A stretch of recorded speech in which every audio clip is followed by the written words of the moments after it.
Today's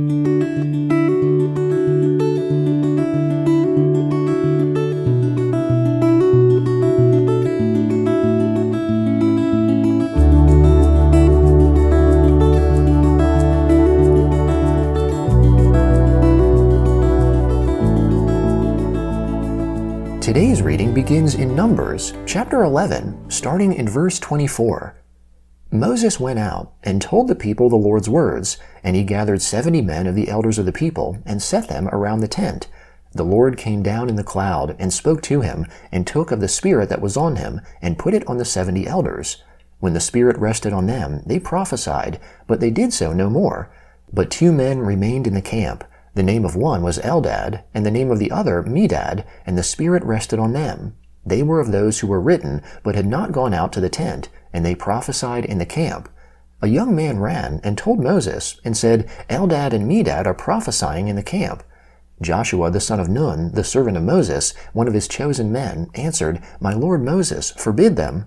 Moses said to him, Are you jealous for my sake? I wish that all the Lord's people were prophets, that the Lord would put his Spirit on them.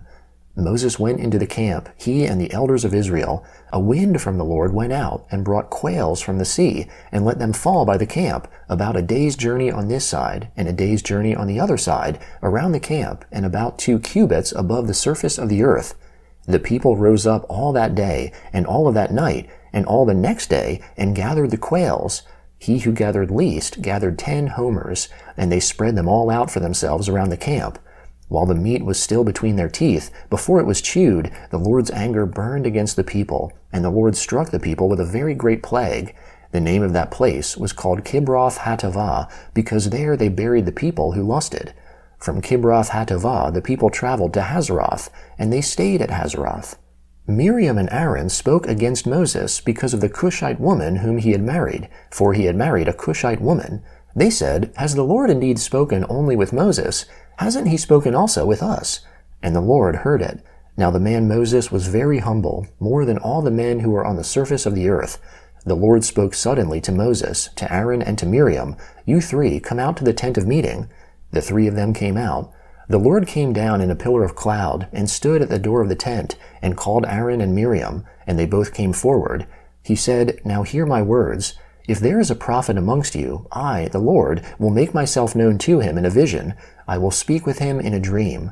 My servant Moses is not so. He is faithful in all my house. With him I will speak mouth to mouth, even plainly, and not in riddles, and he shall see the Lord's form.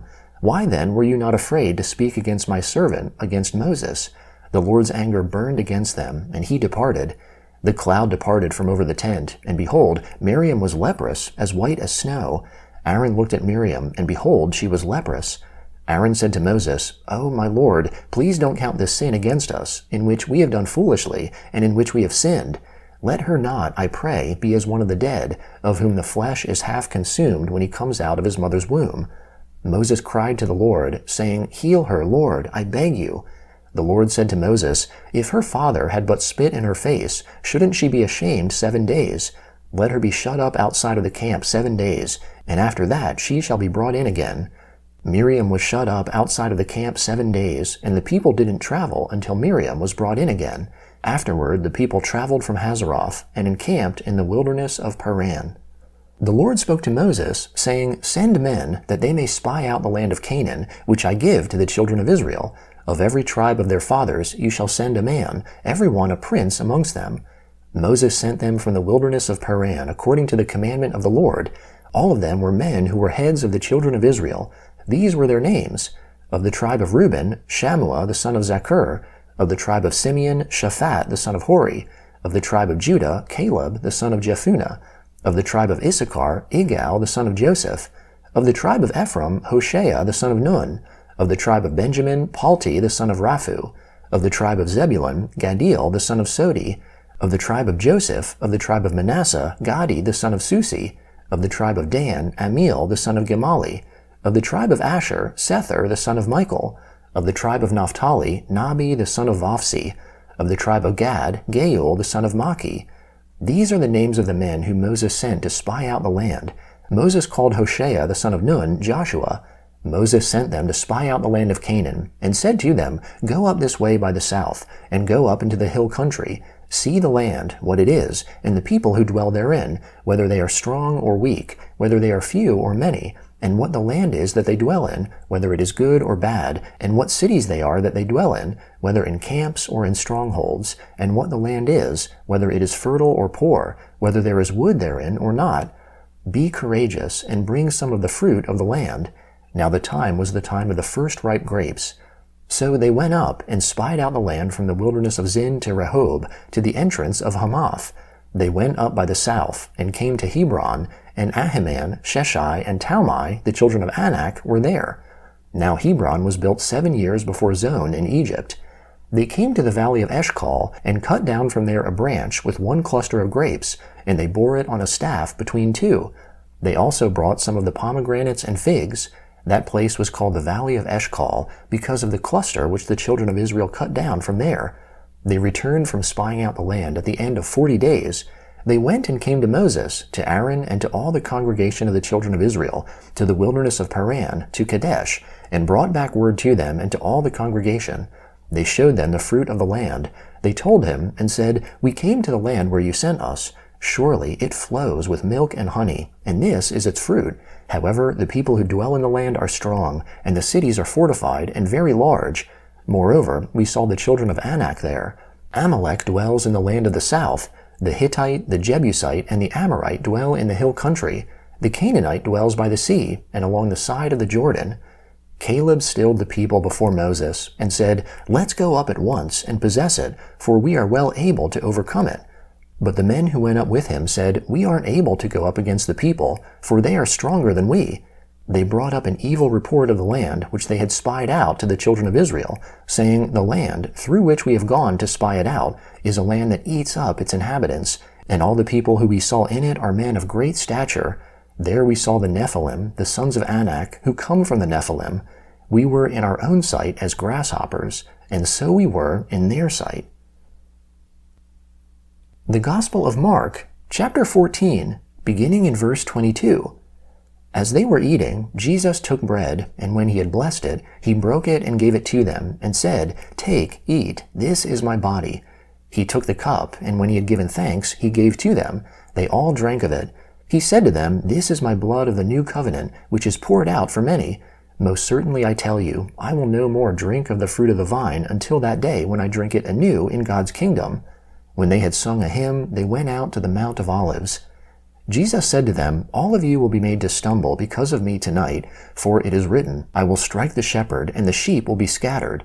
However, after I am raised up, I will go before you into Galilee. But Peter said to him, Although all will be offended, yet I will not.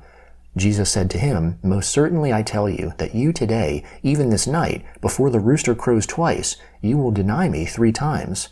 But he spoke all the more, If I must die with you, I will not deny you. They all said the same thing. They came to a place which was named Gethsemane. He said to his disciples, Sit here while I pray. He took with him Peter, James, and John, and began to be greatly troubled and distressed. He said to them, My soul is exceedingly sorrowful, even to death. Stay here and watch.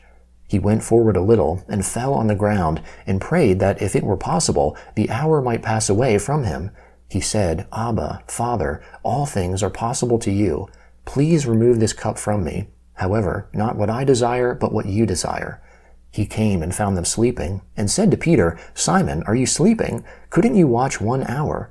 Watch and pray, that you may not enter into temptation. The spirit indeed is willing, but the flesh is weak. Again he went away and prayed, saying the same words. Again he returned and found them sleeping, for their eyes were very heavy, and they didn't know what to answer him. He came the 3rd time, and said to them, Sleep on now, and take your rest. It is enough. The hour has come. Behold, the Son of Man is betrayed into the hands of sinners. Arise, let's get going. Behold, he who betrays me is at hand. Immediately, while he was still speaking, Judas, one of the 12, came, and with him a multitude with swords and clubs, from the chief priests, the scribes, and the elders. Now he who betrayed him had given them a sign, saying, Whomever I will kiss, that is he. Seize him, and lead him away safely. When they had come, immediately he came to him, and said, Rabbi, Rabbi, and kissed him. They laid their hands on him and seized him. But a certain one of those who stood by drew his sword and struck the servant of the high priest and cut off his ear. Jesus answered them, "Have you come out as against a robber with swords and clubs to seize me? I was daily with you in the temple teaching, and you didn't arrest me.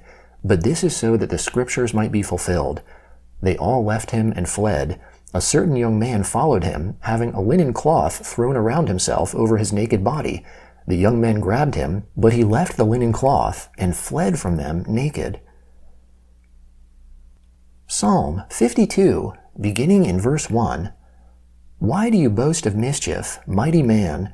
God's loving kindness endures continually. Your tongue plots destruction like a sharp razor, working deceitfully. You love evil more than good, lying rather than speaking the truth. You love all devouring words, you deceitful tongue. God will likewise destroy you forever. He will take you up and pluck you out of your tent and root you out of the land of the living. The righteous also will see it and fear and laugh at him, saying, "Behold, this is the man who didn't make God his strength, but trusted in the abundance of his riches and strengthened himself in his wickedness. But as for me, I am like a green olive tree in God's house. I trust in God's loving kindness forever and ever. I will give you thanks forever because you have done it. I will hope in your name, for it is good, in the presence of your saints."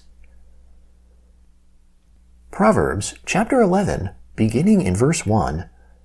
A false balance is an abomination to the Lord, but accurate weights are his delight. When pride comes, then comes shame, but with humility comes wisdom. The integrity of the upright shall guide them, but the perverseness of the treacherous shall destroy them.